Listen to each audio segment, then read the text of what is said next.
and gentlemen, I'm Jon. I'm Brooke. And I forgot to do an intro.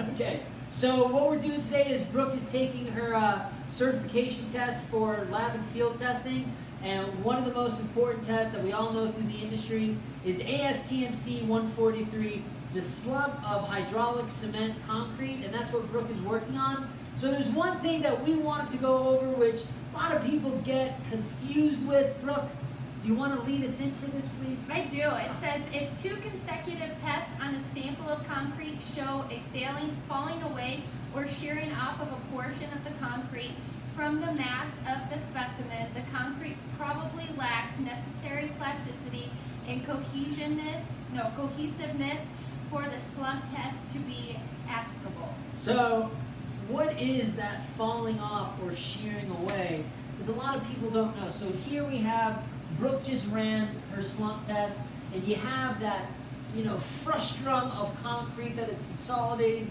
under its own weight due to the force of gravity. And there's been no shearing or falling away of the concrete, so we know that it has the plasticity and the cohesion to keep itself together. Now, if your concrete looks something like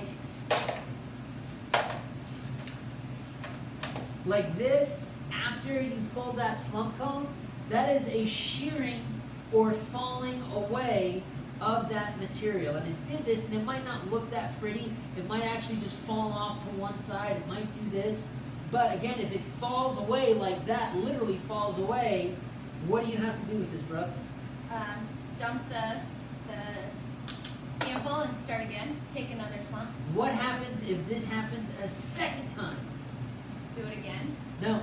No? And that's what that thing just said. If it happens 2 times in a row, then more than likely the concrete that you're working with, it doesn't have the cohesion or the plasticity to do this test or be considered this type of concrete. So maybe you're not working with the right type of concrete. Maybe you should check to see if your mix is really doing what it's supposed to do. Learn something new every day. Yeah, every day. Thanks for joining. Don't forget to like and subscribe. Ding that bell for notifications. Go, go, go! Beat ass.